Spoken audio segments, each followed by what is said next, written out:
Okay. All Well, right. welcome everybody, and I'm going to turn this over to you, Alan, and let you get started. Yeah. Well, I want to thank you, Rem. Good evening, everyone. One of the things that I wanted to try to do for the general medical management billing clients is introduce you to a gentleman who I have known for many, many years, and I was just telling Rem Jackson, who is the CEO of Top Practices, I was trying to come up with the right line on how I would introduce him. And I think I realized what it is. Rem has always lived by one thing, and I think it's important for everybody listening tonight is you can have the practice you want to have. You don't have to have the practice you think you have or think you were given, but you can have the practice you want to have. You can have the types of patients you want to have. And that's an important thing to remember. You don't have to um, just wait for them to come to you. There are so many different things that you can do to have the practice you want to have. And I think that's an important thing that Rem tries to instill in all of his clients. So, Top Practices is an organization, and I've been very blessed to know Rem Jackson for probably close to 20 years. We met through the American Academy of Podiatric Practice Management, where he is a constant lecturer and contributor. And really, I would run out of time listing the practices and the podiatrists and our colleagues across the country who have benefited from his expertise in Top Practices. So, what I'd like to do before we dive into some questions and answers and all those good things is I would like for you, Rem, to tell, our people really, who you are, what made you do what you wanted, what you're doing now, and what Top Practices is all about. Well, thank you, Alan, and it's just great to be with everybody, both today and those that might be watching this recording in the future. And you're right, it's the 20th year. This is Top Practice's 20th year. We started in January 2nd, 2007. And back then, I mean, I'm a business person. I'm not a podiatrist. I've been working exclusively in podiatry for 20 years. But I met Cal Ornstein and the board of the AAPPM, 21 years ago, and had suggested to them that there was a need for podiatry to really learn a lot more about marketing, business development, and because at the time it was really underserved. I mean, in 2007, one of the questions that podiatrists were asking were, do you think I need a website? I mean, that's really where we were, back in those days. And there was just so much, about marketing really any business or professional practice that I thought I could bring to the profession. And the board of the APPM agreed. In fact, I'll tell you exactly how it happened. I was in a meeting with the board of directors and at a bar in Baltimore, Maryland, where they were having a meeting. It was a Baltimore Orioles themed bar. And Hal Ornstein, I said, I think we should do a meeting that would really help the doctors with, understanding the principles of good professional practice marketing. And Hal looked at me and he said, Rem, the whole time we've been here, you have been so polite to that waiter. I like you. Okay, we'll do this. And I think that's just a great story because, you know, when we were teaching at the Ohio College, which is now Kent State, OCPM, the APPM had a really nice practice management curriculum there for a number of years, and I would teach there, and I would always tell the students, you're going to have a lot of negative mentoring as you go along, as you go into residency and all these other programs. But remember, you're just no better than anyone else. In spite of the fact you're one of the most highly educated people that have achieved so much. Never get confused and think you're better than other people. There's going to be someone come in this room tonight. They're going to clean it, and we should be just deeply, abidingly grateful for that person. And I hope that served them really well. But I've always looked at it that way, that, all of us, I mean, it's how you treat people, not just your patients, but your staff, your colleagues, other people that you might even think of as competitors. It's how you approach it all. So we started Top Practices, my wife and I did, back in 2007, and since then we've been helping podiatrists basically develop high quality marketing programs. I'll talk a little bit about that tonight, but I call the system we have the 4 pillars of marketing, and I'll explain that a little bit later. We've been doing that, and about 3 or 4 years in, I quickly came to the realization that if you fill up a podiatry office with patients, and more and more and more patients, because your marketing's working, if they didn't have their management processes under control, their systems, their protocols, all of that, their procedures, then it just made things worse, because you can get away with a lot if you have low volume, but as your volume increases, you need to be really efficient. And we don't teach. I mean, if you look at the I think it's the April issue, the most recent issue of Podiatry Management Magazine, I've got an article in there about steering your practice, with some, I think, good data. And but one of the things I say is we don't teach professionals, not just podiatrists, but professionals, anything about how to run a business. And Alan, as you were saying at the beginning, you can have whatever practice you want. I mean, in fact, you do have the practice right now that you believe you should have. That's just because you designed it, you built it, and you say, I didn't design anything. Well, someone told you this is how it goes, and if you're not happy, maybe you should rethink that design. But it's all 100% a function of how you approach and how you think about things. It's your mindset. I always say I can teach anybody how to really run a top practice in 18 months. But the mindset, without the right mindset, it just doesn't matter. That's why some people just do so well and other people really struggle. And that's why we've always incorporated that concept of how do successful people think? What do they do? And we all read the same books. We all really try to do the same things.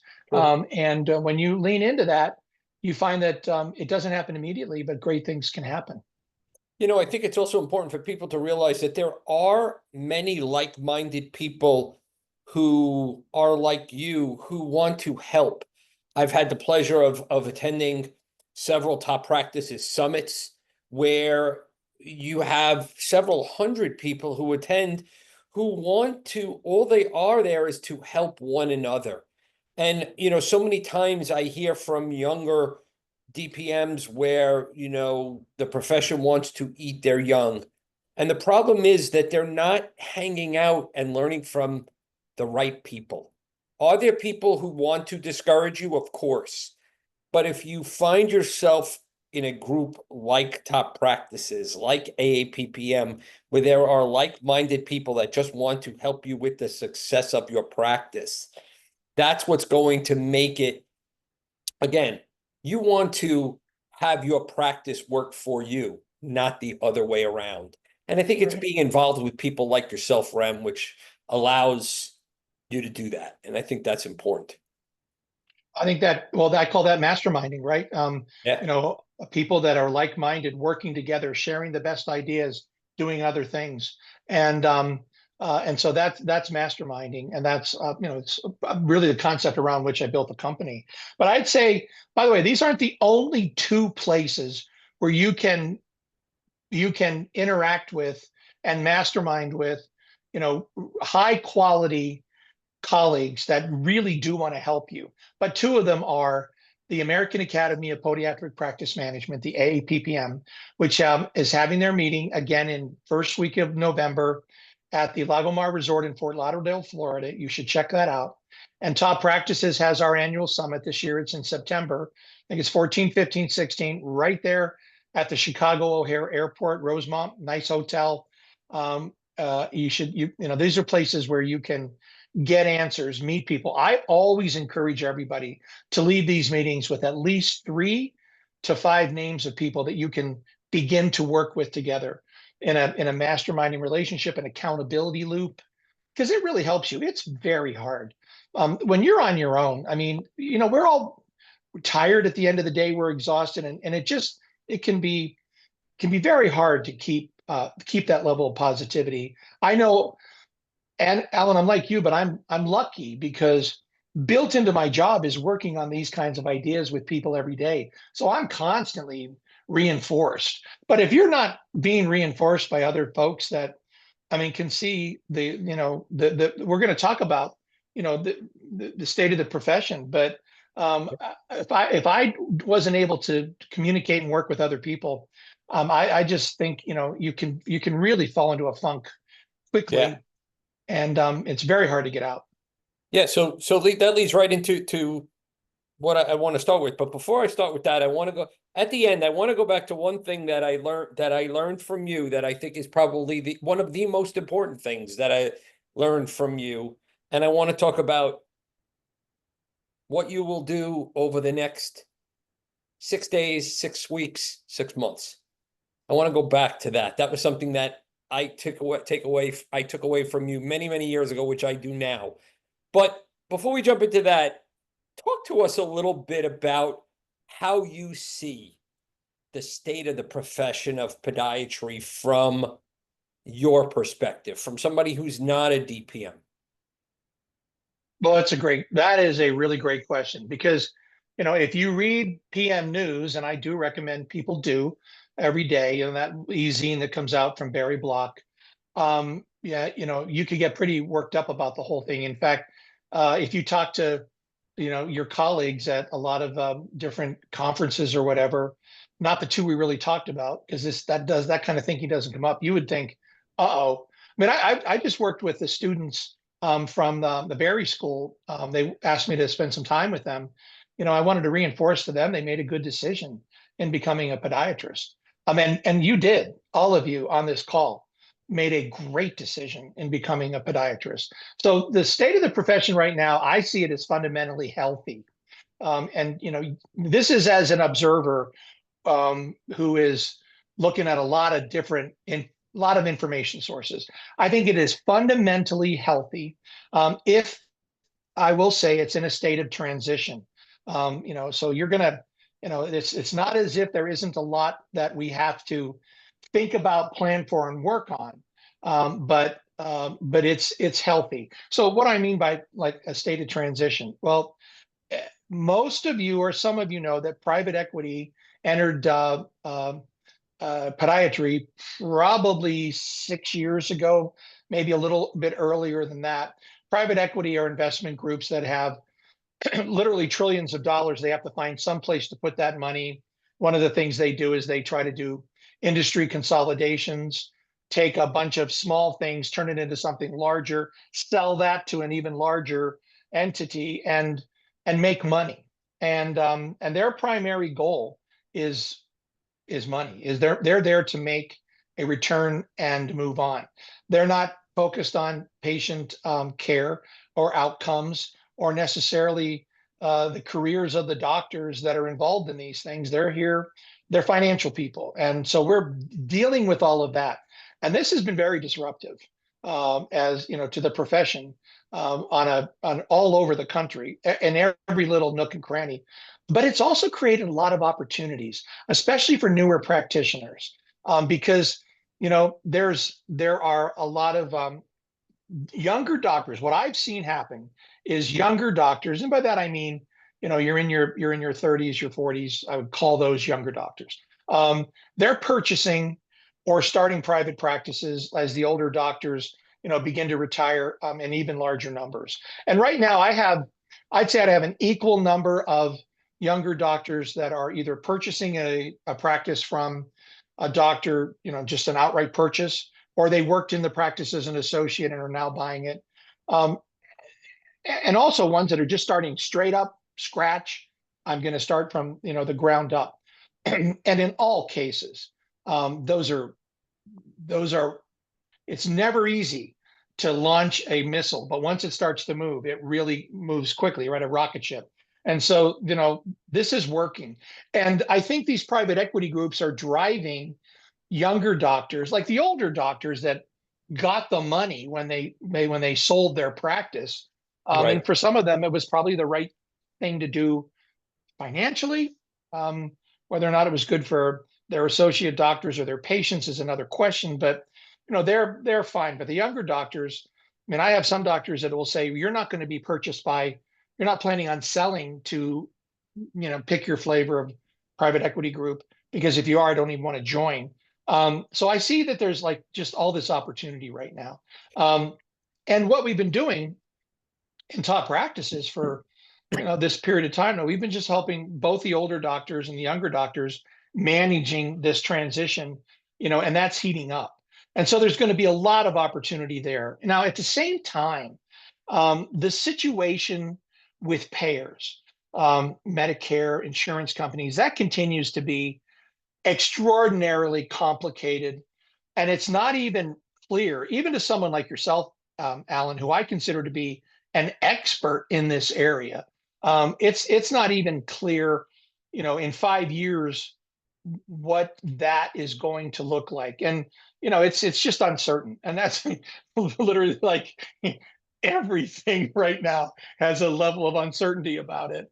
Sure. But yeah, it's right. But yeah. I'm just going to quickly interrupt, to finish off that last piece about private equity.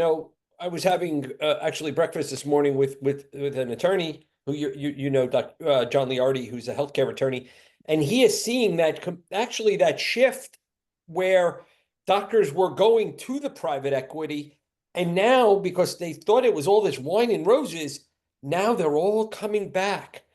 And the people who realize that, it's better to do it on my own.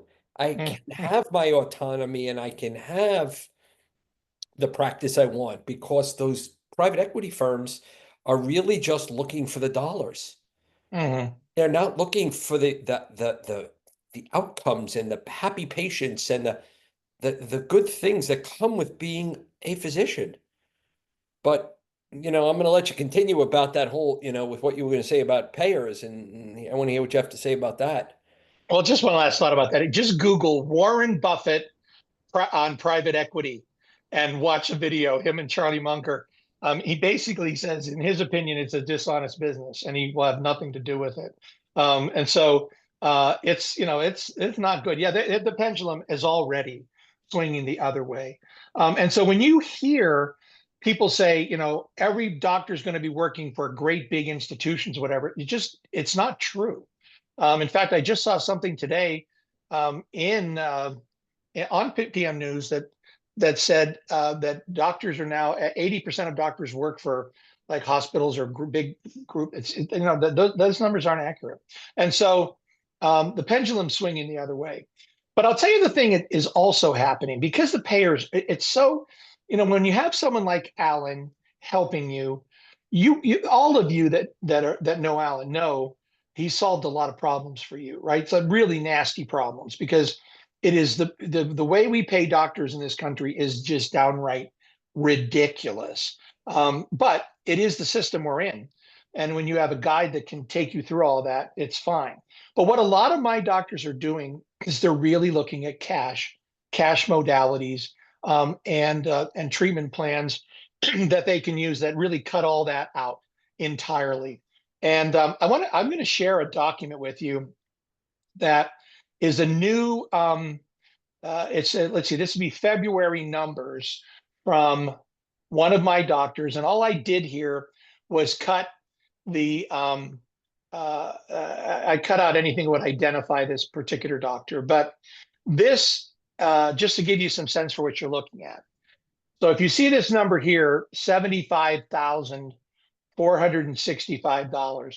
These were the February collections for this doctor.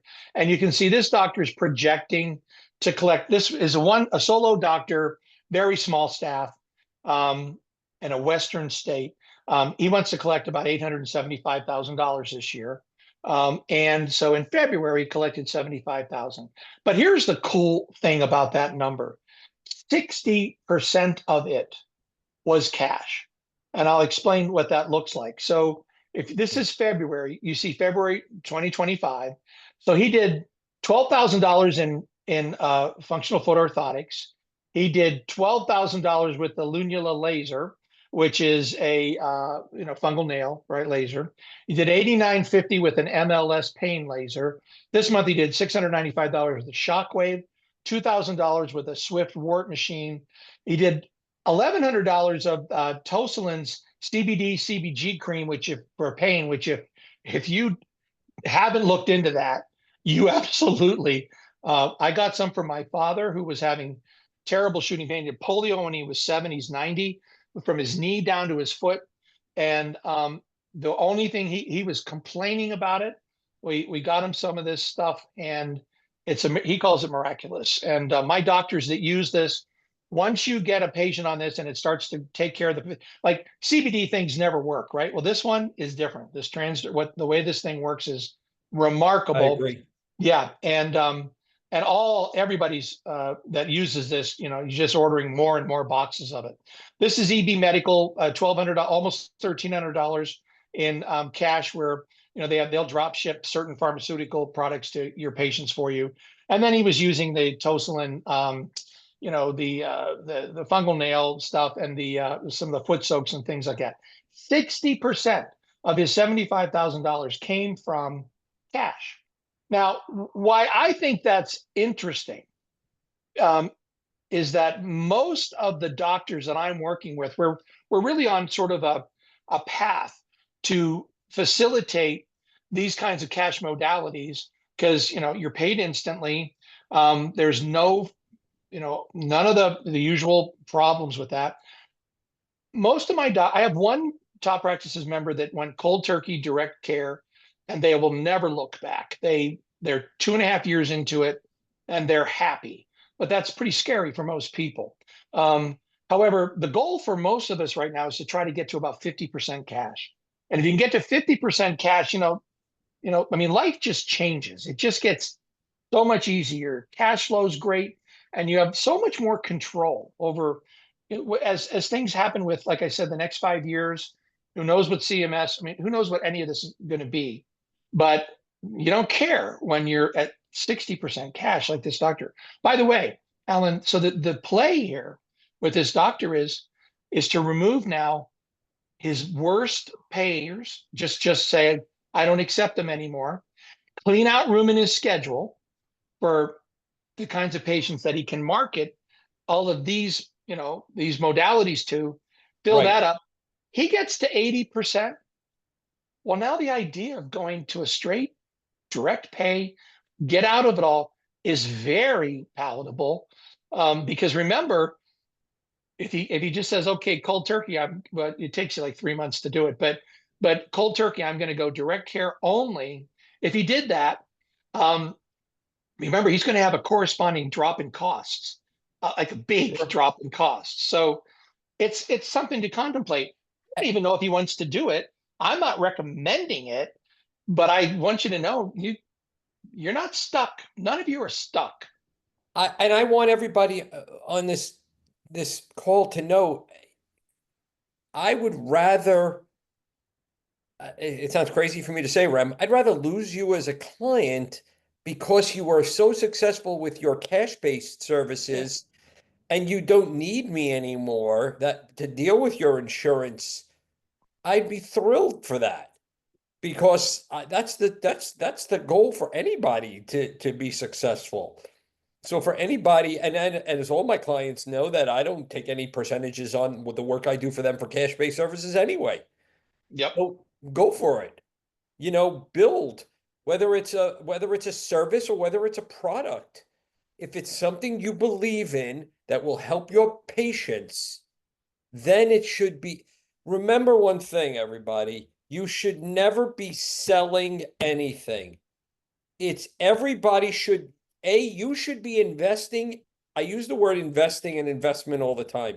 You should be investing in services that you can provide, that you believe in, and you should be investing in products that your patients will then invest in, as long as you believe it. It's an investment in foot health. That's what it's about, and an investment in your practice. Yeah, and Alan, I knew when I was sharing like this idea, I'm literally talking about working you out of a job, and that you wouldn't care because you've always said, I'm a doctor and a colleague first. But just so you know, folks, say that a couple of you actually did this. There's hundreds of people that would line up for Alan's services. Because when, getting something like this, someone that really does, I mean, billing is so hard, and to get somebody who does it right is, it's a special thing. So, but on top of that, and I'm going to get off of this, but we're also looking at creating like packages and subscription programs, which we call access programs for these cash modalities, because patients are able, like you would sign up for something for a year with a like for pain. And what we're finding is a patient acceptance for these programs is very high, because it's like, oh, I can afford that. And it generates more revenue, and the cash flow. I mean, I've got one practice that's kind of our leader in this, but they've got about almost $45,000 a month that the credit cards just go pop on day one. Would you like to start every month with $45,000 in your bank account? And it's kind of like, it's reliable income. Just a beautiful. I mean, so many businesses utilize this concept. It's appreciated, and so there's a lot of ways to go about this, and this is where we spend our time. Now, in terms of the profession, there is also, I'll just give you another bit of insight. There's a serious shortage of new students in the existing podiatry schools. This is actually a serious existential problem in the long term for podiatry. It's not in the short term. So, I mean, like in the next 10 years, we'll really kind of decide this issue. But what it's really doing right now is it's making you a scarce resource. And when you're a scarce resource, your value goes up. So the short term of that is going to be positive, in my opinion. If you're looking for associate doctors, that's not going to affect us for quite a while. 5 years out or something like that. But it will come. But the short term prospects are good. I don't know. The next 10 years will decide that issue. It could be, it could be existential. I don't know. Which, by the way, every one of you, if you love what you do, you should go to the high school, you should go to the college, you should be offering, any interested students, all of you have stories, and half the time they come down to, I went to a podiatrist, or my mother was there and then I thought, wow, this could be great. Well, you need to share the story and the good news with all that. So, Alan, just to finish up, while podiatry is in a state of transition, in Yeah. my opinion, the future is extremely promising if you practice smart and you lean into the business of medicine instead of like kind of being kicking and screaming about the situation you accidentally found yourself in. And so you got to lean into it. So before we jump into that concept, which I really love, I'm gonna ask you, can we go back to what I live my life by with you? Can you just give a little insight into what I talked about earlier about the 6 days, 6 weeks, 6 months that you like to talk about? I would like you to clarify that a little bit, because you said that and I'm thinking, what's he referring to? So So what do you mean? so you referred to, when I was at one of your meetings, the things that you're going to do in your practice to help it over, that have a plan for the next 6 days, Oh, okay. six Yeah, weeks. okay. Now you see, Yeah. go. Yeah. You have to reverse engineer everything that you want to do. So, for instance, when I work like with goal setting with folks, in fact, it's funny. I will plug my book. You should pick this up and get it at Amazon for a ridiculously low price. Podiatry Prosperity. I was literally just reviewing a section of it about planning for goals. And but I like to work with my doctors every summer. We do a goal setting workshop, because I think that setting your goals in the summer is the perfect time to do it, because everybody starts to get serious about these ideas like in December, right? Because it's the end of the year, the next year is coming, and December is busy. And then you tell yourself the great lie that we all tell ourselves with, I'll do it over the holidays, which has never happened once in the history of anyone, because you're busy having the holidays over the holidays. So then you come to January and you're like, well, I got to get ready. And then you make a couple resolutions or something, and then you never get started.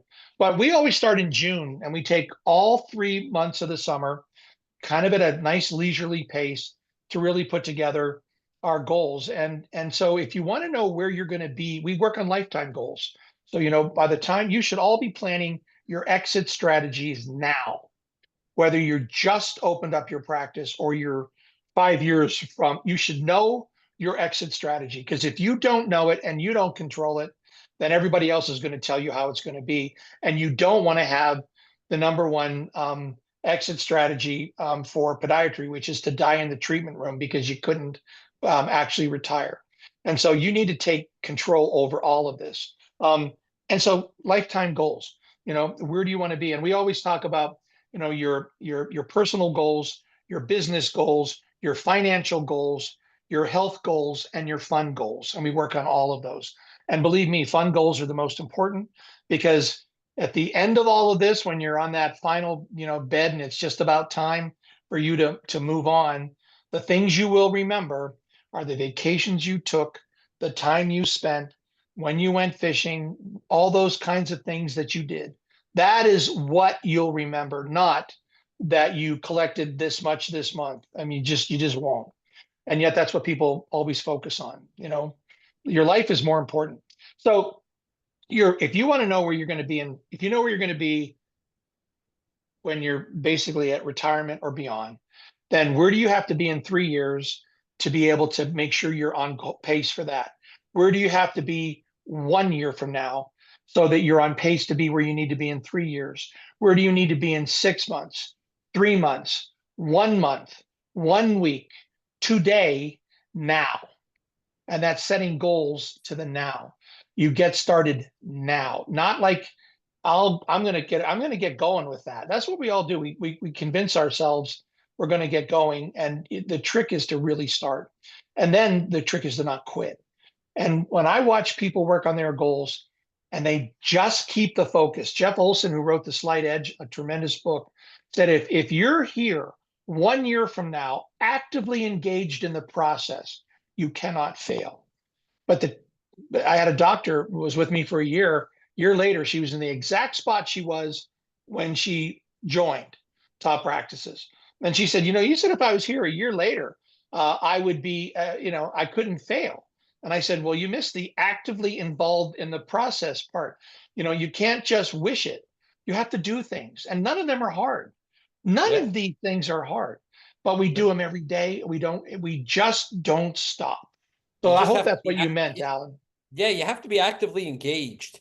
But so let's get back to a little bit more about what you were saying more about, leaning into the business of medicine, leaning into the business of your practice. Tell us what your thoughts are on that. Well, I mean, so in my opinion, when a lot of times people ask me, well, where do I start? And my answer is always, what's going to have the most impact on your cash flow? You have to look at your collections, and not only what you collect, but what you keep, right? And so the thing that you can focus on first and the most, unless you have like some kind of crisis in your practice, which Alan gets people who are they're billing, they're just not having any collections. So if you got a Yep. crisis like that, I would start there, because that's also your money, right? Always, what's impacting my cash flow? Cash is king is a cliche that's been around for over 100 years or more. And so what I tell people we start with is your marketing, right? You need to have the perfect patient flow that you want in your treatment rooms every single day. Now, there is no correct number for the number of patients you should see in a day or in a week, because everybody is different. But I have noticed that I think the sweet spot's around 32. If you and your staff work around 32 patients a day, typically around a 4-day week, you're in a really good spot to not overwork yourselves, and to give your patients everything that they need to be really to have the outcomes that you want them to have. And how do you get 32 patients a day? Well, obviously you market, and we'll talk about that. But remember, it's not any 32 patients, like Alan said, marketing is where we begin to sculpt who's coming into your practice. Do you want to see more heel pain? Do you want to see more diabetes? Do you want to see more ingrown toenails? Do you want to see more wounds? Some people love that. Other people, no, I don't want to. There particular surgeries you want, or do you not want to do surgery? About 40% of the doctors I work with say, you know what, I'm kind of done with surgery. That's a high number, but it's actually accurate, and so there's no right or wrong with any of that. But the sweet spot's around 32 patients a day. But here's the other thing we have to do, and I'll come back to this in a minute, and that is, well, let me stay on the marketing side of it. So when you market, remember this: patients can only come for you from one of four places: the internet and everything that involves, high quality website, great reviews online, social media that makes sense and drives people to a website that's engaging. And if you want to know what a good engaging website looks, get a book by Donald Miller called Building a Story Brand. It's a work of genius. And we've really adopted that. You come to Top Practice's website, and it's built on the story branding concept. Basically, clarifying your messages so that the people that you'd rather have walking through the door, if that's heel pain, if that's athletes, they're the ones they're going to come to your website and they're going to see that message, and you're going to give them a way to make sure that they make an appointment with you as quickly as you can. You want to do that online. The second place patients can come to you from are referral sources that are around your practice. Those are medical and non-medical referral sources. And somebody, not you, doctor, unless you're brand new, is going to go out and they're going to make friends and help people. I call that shoe leather marketing. And that is nurturing those referring relationships and building new ones. It takes time, it takes patience, it takes persistence. But you bring on 10 new referral sources that send you on average a patient a week. And that's worth $250,000 for the average practice of increased revenue. So, I mean, it's worth your time to do it. The third place that patients come from is from your own list of people who know you, like you, trust you, but not if you don't communicate to them. So that's the third pillar. We call it internal marketing. And that's a function of two things. You and your staff should become obsessed with providing legendary customer service to your patients. And there's a reason why to do that. Number one, I mean, it's going to really help you with like referrals, and they're going to tell more people about you, but it's more fun. You and your staff to provide legendary customer service makes your days nicer. It's so much better than, if your whole goal is, I'm going to serve this person and they're going to be blown away. You just enjoy going to work a lot more. And then the other one is to actually reach out and email that patient base. We like to do it once a week. Now, you might think that sounds excessive. Well, it could be, but not if you're sending them interesting information that will help them thrive and survive in their lives. I mean, it could be healthy recipes, stretching. We'll talk about a heel pain patient or a testimonial if that's appropriate in your market, in your state. Some states you can't do that, but that's the third area. And the last one is, what I call external marketing. And you might spend money, television, radio, broadcast, sponsorships, but you don't spend money there till you have everything else set up correctly to be able to have people find you, say, oh, this is what I'm looking for, and make an appointment. And you'll really enjoy that Building a Story Brand book, because he talks about even about how to set your website up. I mean, it's really nicely done. And so you want those patients. Not only do you want around 32 patients a day in your treatment rooms, you want to have the patients that you want to see, the kind of podiatry you like to do, and the most profitable things that you can do. There's two other numbers that are really important. One is your per visit revenue. That's how much do you collect on average every time a patient walks in the door. The national average is an abysmal $95. In Top Practices, I see as we go from anywhere from about 120 to about 250. And Alan, those numbers make sense to you, right? Yeah. that I number. was going Yeah. to say on the average, if you took those two numbers, I was going to say top practices members are probably around between 160 and 170. Yeah, right. Which sure beats, if you generate 170 and every time a patient comes in the door instead of 95, life's nicer. Your bank account's nicer. And it correlates, by the way, with patient outcomes. They go together. Okay. Sure. And then the last number, which is one that we focus on that I don't see anywhere else, but it's dollars per hour. It's my favorite number. I think it's the most important number. How much revenue does your practice generate every hour you're open and seeing patients when you're in clinic? Not if you're having a meeting, not if you're working on charts or something, but when you're in clinic and what do you generate every hour? The average in top practices is $550 an hour. The benchmark that we're trying to shoot for is $1,000 an hour. And that's a function of how well you use your time, your treatment room, and your staff. And believe me, those cash modalities really contribute to a high quality dollars per hour. So like one of my favorite doctors is sort of like my avatar. She does about 1.2 million a year in collections by herself, solo practice. Her PVR is almost $200, and she and her staff generate $1,250 every hour they're in clinic and seeing patients. And she's only in clinic 67 hours in a month. So that's hitting it. And that you're not tired. She takes nothing home on nights and weekends. So you can do all of this. This is how to win at this business game. And And just, Alan, yeah, go and Rem, ahead. just so you know, I provide to all of the General Medical Management clients the per visit value and the per visit revenue. And I am working to automate, also providing them with I hired a developer to specifically do this for me, to do the dollars per hour for them based on their collections and their hours in their office. But not Yes. only them doing their treatment, but the times that they're open, that they might also be doing cash-based services. So general medical management clients are going to be getting that just because you think it's an important piece of Yeah. information. By the way, everybody, I've looked at the reporting that Alan already has. It's head and shoulders over anything else I've seen. I'm so impressed with all that work you're doing. It's great. And then the other thing I just want to say is you want to have a team that Yep. loves coming to work and lifting the practice higher. And it's not true that there's no good employees anymore.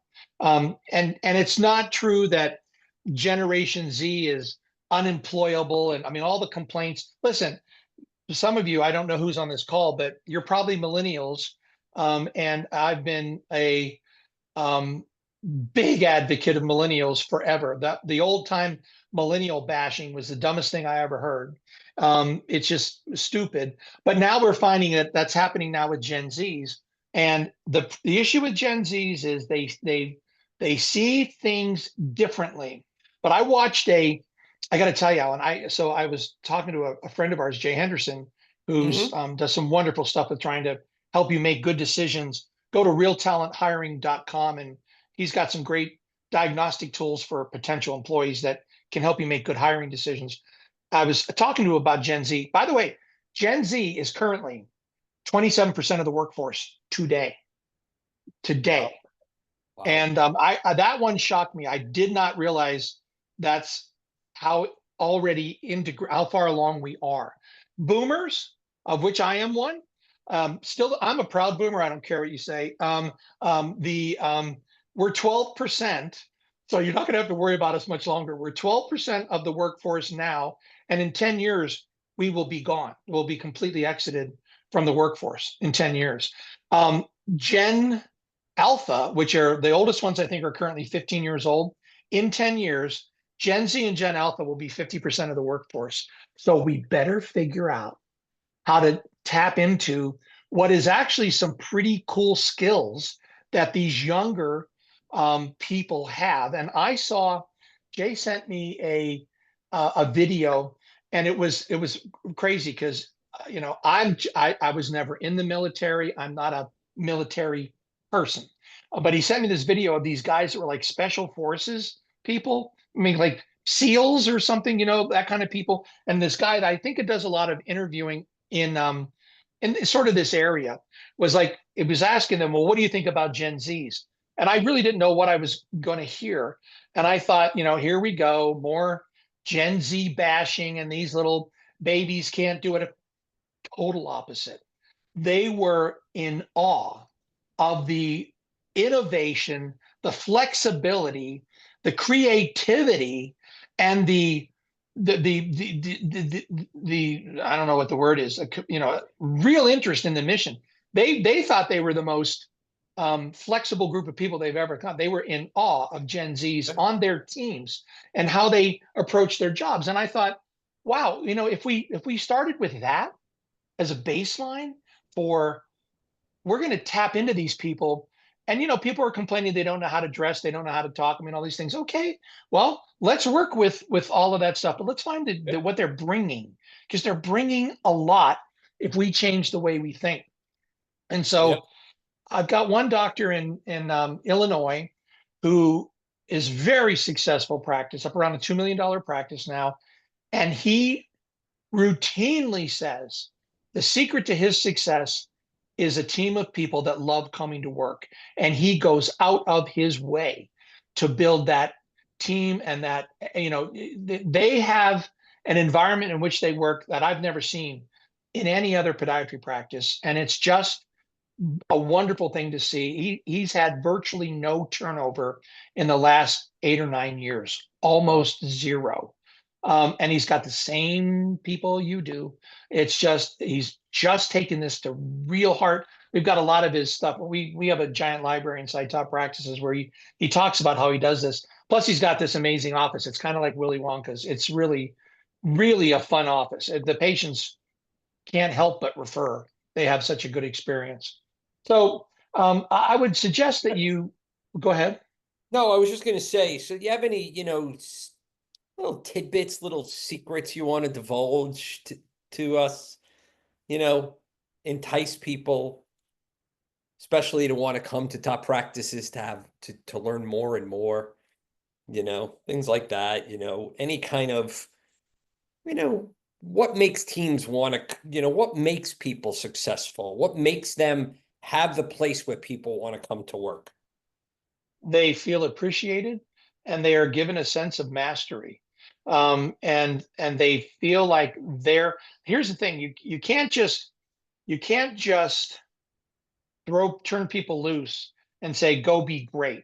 You have to give them the support, the training, the systems together. But when they do, you need to get out of their way. David Marquet wrote an incredible book called Turn the Ship Around. And he says you don't empower your people.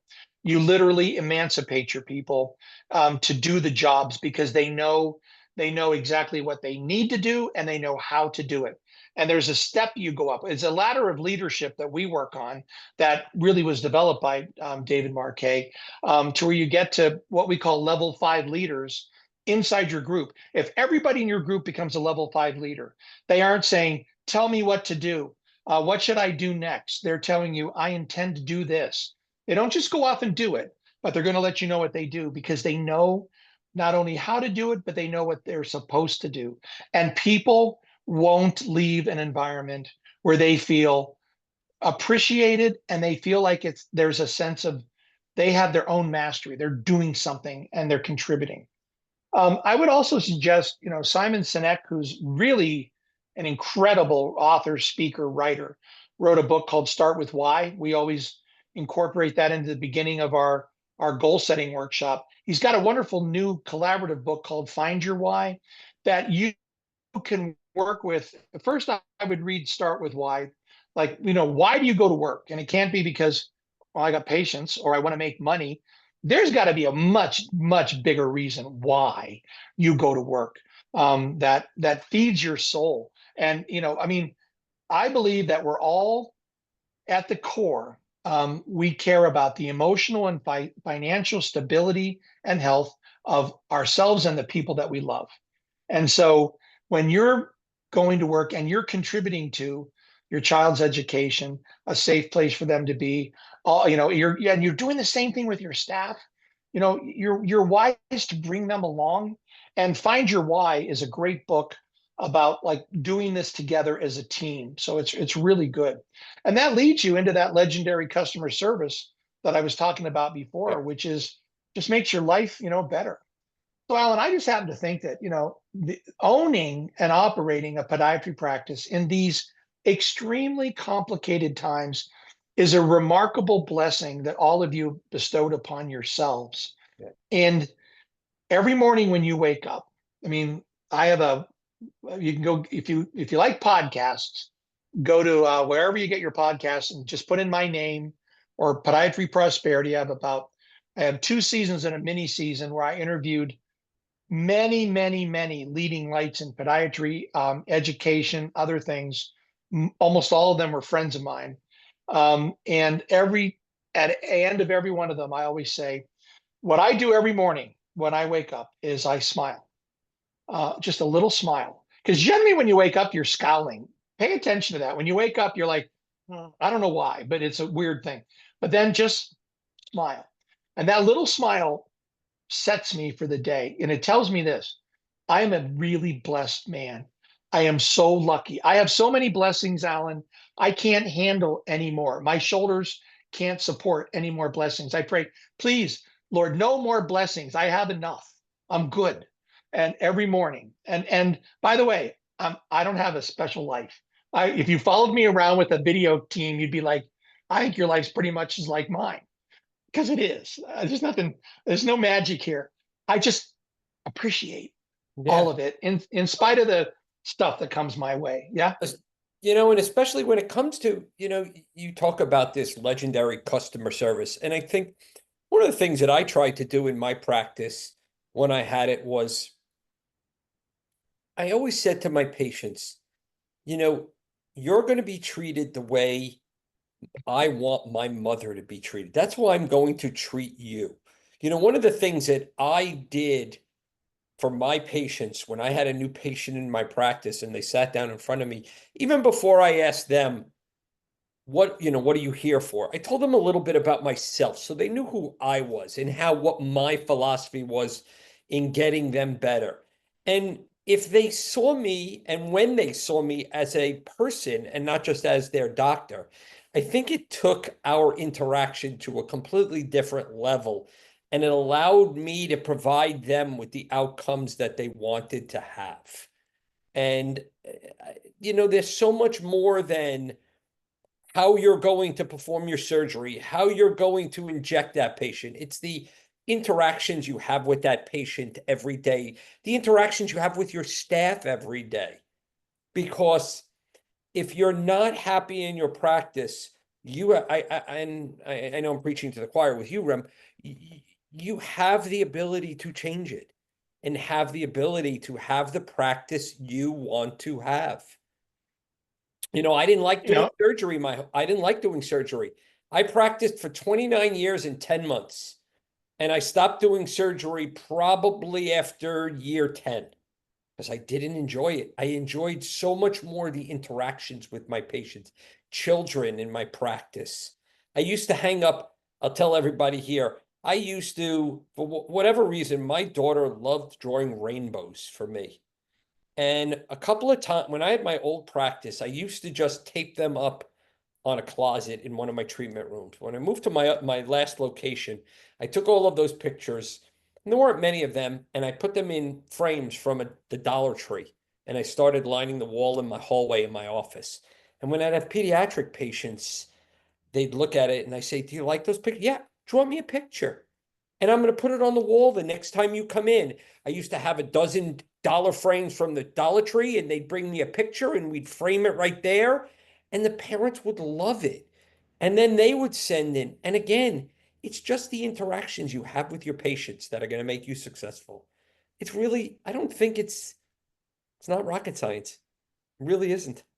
no, no, but it's not the way that it's not the way that we, what's happening in those interactions with those patients so here's what's happening. Everyone that comes into your office or anyone you run into, is scanning they want to trust you. They want to believe in you.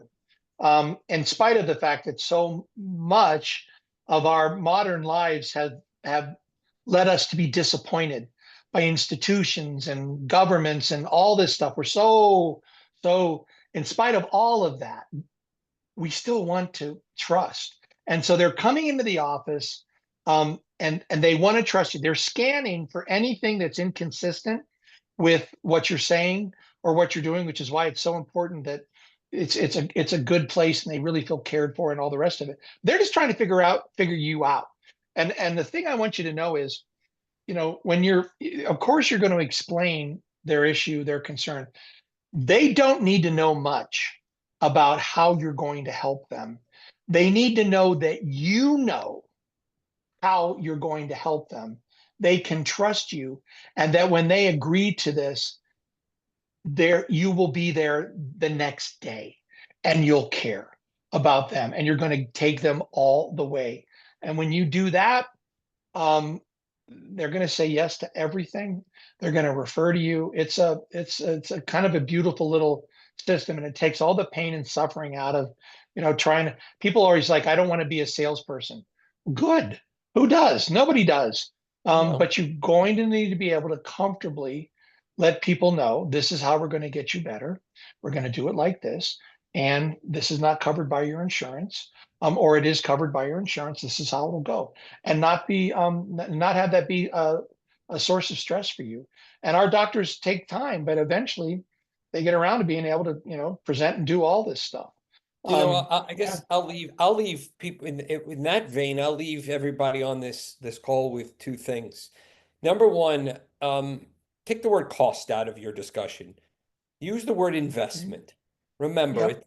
anything that you do for your practice or your patients do for themselves is an investment in their foot health. That I think is the most important thing you can do is. And the second thing is, it sounds crazy, but practice a script. Practice delivering the message to the patient on what you want them to know. Just if it's standing in front of the mirror, having somebody act as if you have a significant other, a spouse, a child, let them sit in a treatment chair and videotape you, or videotape, you see how old I am. Use your cell phone to tape you speaking to them about a service that you believe in that they should invest in. And if you have that script ahead of time, it's going to make it feel much more comfortable, much more natural. I think that's important too. John Liardi, or no, John Giuliano, our good Giuliano. friend, Yep. always calls it canned speech. And Yep. I'm telling you, that role playing, I know when I say the word role playing, everybody on this um, uh, call hears fingernails on a blackboard. I know that. No one wants to do role playing, but I will tell you something. What Alan just said is recording yourself, because it takes time, and you eventually get into where you really have a flow and you have a way of presenting it. I had one doctor that he had a one piece of paper that he talked about with orthotics, and he would walk through and explain this, and it just led them so well through the process. And get comfortable with it. Your staff should be role playing in your staff meetings. And again, nobody wants to do it, but as soon as you start, it's always like kind of fun, and then funny things happen. People kind of enjoy it, but you begin to develop the skill set of simply being able to communicate really well, and it'll turn into something good. So Rem, any final thoughts you have tonight? Well, like I just said, I think when you wake up, have a wonderful little smile, and then say, I'm going to have my best day ever. I do this every day. And I can't tell you how beneficial it is to me, because when the thing happens, when the letter comes, whatever it is, my top goal today is to have the best day I can, because the Stoics, the old Stoics, Marcus Aurelius, and the ancient Stoics had a saying, memento mori. Memento mori means, remember, we all are going to die. And the reason they would say that is so you might as well really enjoy this day that you do have, because tomorrow's never promised. And so, you know, I'm going to have a great day today, and learn to live that. And over time, you will find your attitude. Oh, and unplug, for goodness sakes. Please don't listen to the news entertainer people, whether you like whatever channel. If you're on that stuff, that is just so rotting your brain. They're not, are they helping you in any way, shape, or form? No, I have gotten out of all of that. I mean, you can't avoid knowing the news in some ways. Things will still seep at you, but I don't know what anybody thinks about it that's being paid, because they're just there to work you up. Just cut it all out and replace that. That's what we try to do in Top Practices. Replace that with things that feed your soul, feed your skill set. It's a much nicer place to live. And you know, I mean, the United States has been a disaster since 1776. It's going to be a mess in 2076. It's still the best place you could ever be, no matter what. And there's zero in your way other than how you see all of this. So, you know, spend time with that. And just remember this: you made a great decision to be a podiatrist. It's all comes down to whether or not you're going to take maximum advantage of that for yourself, for your family, for your patients, for your staff. And And I tell us wish you again, all the when best. is, so tell us, Top Practices is when?